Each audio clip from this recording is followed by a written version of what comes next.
Hello, my name is Sal Artizone.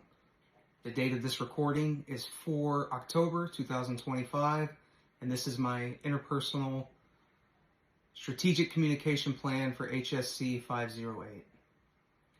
As listeners, both in personal and professional settings, we strive to help others.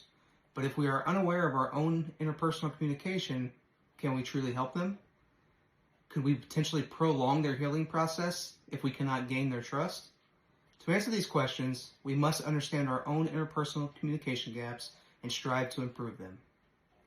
Schulze and Budinski, in their 2015 text, define interpersonal communication as the use of faith, skill, and virtue to build and maintain healthy, helping, and healing relationships through trust. In Landis's 2025 scholarly review, Trust Me, the author tells us the key to interpersonal communication is trust. He argues that trust is the willingness to be vulnerable, and this willingness relies on how the trustee perceives trustworthiness. In this presentation, I will discuss my behavior blend and my background, some of my communication barriers, goals and strategies to overcome these barriers, and a deliberate plan to implement these goals and strategies. According to Carbonell's Uniquely You DISC survey, my behavior blend reveals a significant contrast between my public and private communication styles, which greatly influences how I communicate with others.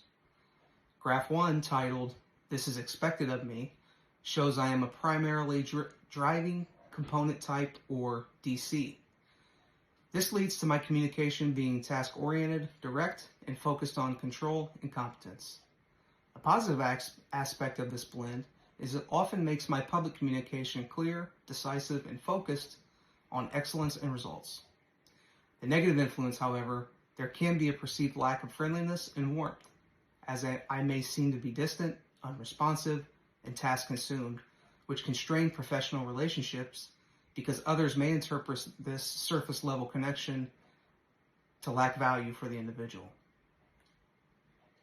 Graph 2, this is me, my identity shifts to a competent, steady doer, or CSD type, where my core communication is a blend of sensitivity, planning, and underlying determination.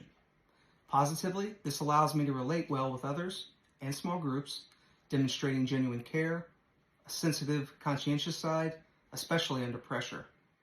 The main challenge and negative influence of my blend is avoidance of public speaking and enthusiasm. While I may possess substance, I tend to work behind the scenes and lack outward charisma and excitement, which may hinder public effectiveness and prevent sharing my dreams and wisdom with a wider audience. Looking at my background, a significant factor in my communication pattern is rooted in my transition to high school. I attended a Catholic grade school where I knew everyone and felt safe. After grade school, I transferred to a public high school where I knew no one, and my values were not the same as others. I had a difficult time fitting in, identifying with new, unknown classmates. The structure I knew was non-existent, and I reacted by doing everything I could to be invisible. I didn't know anyone and felt completely isolated.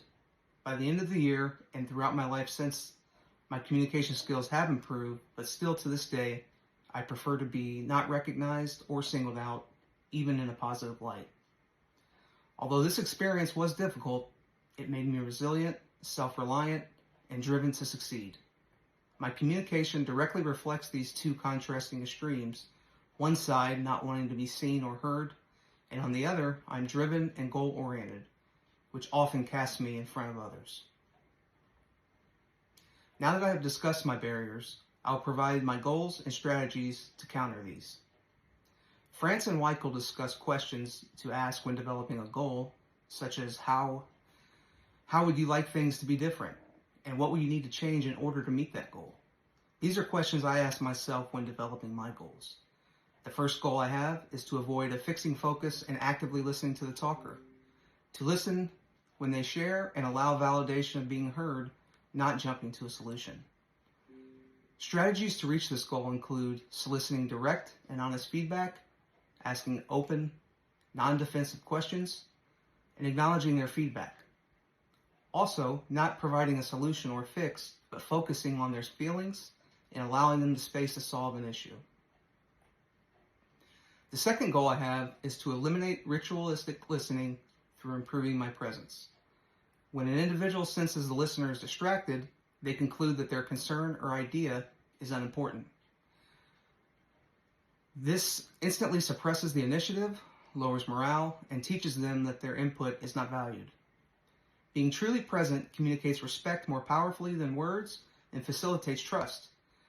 In the 2024 scholarly review, Larson argues, trust is the byproduct of effective interpersonal communication. It validates the individual's role as a vital contributor, which reinforces cohesion and the mutual respect required between people. My main strategies to eliminate this barrier is to practice active listening by minimizing internal and external distractions during one-on-one conversations. These two goals are very important to me both in my personal and professional life.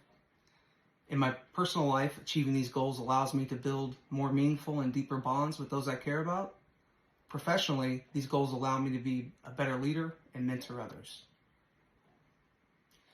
To implement and apply these strategies, I plan to avoid a fixing focus and instead focus on hearing the speaker and their feelings by soliciting direct and honest feedback on my listening habits from those I have key relationships with, such as peers.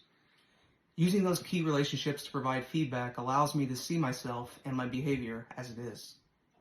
A way to do this is to ask open-ended, non-defensive questions like, in our recent conversations, did you feel fully heard and supported by me?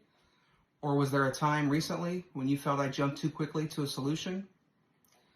I will follow these conversations up by verbally acknowledging their feedback and thanking them for their honesty without making excuses for my behavior. The benefit in this strategy models self-correction and the humility necessary for continuous professional improvement.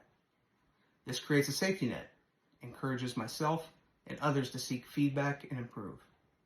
A metric I will use in soliciting, receiving, and documenting this feedback from a primary relationship partner once a month for 3 consecutive months to track my progress.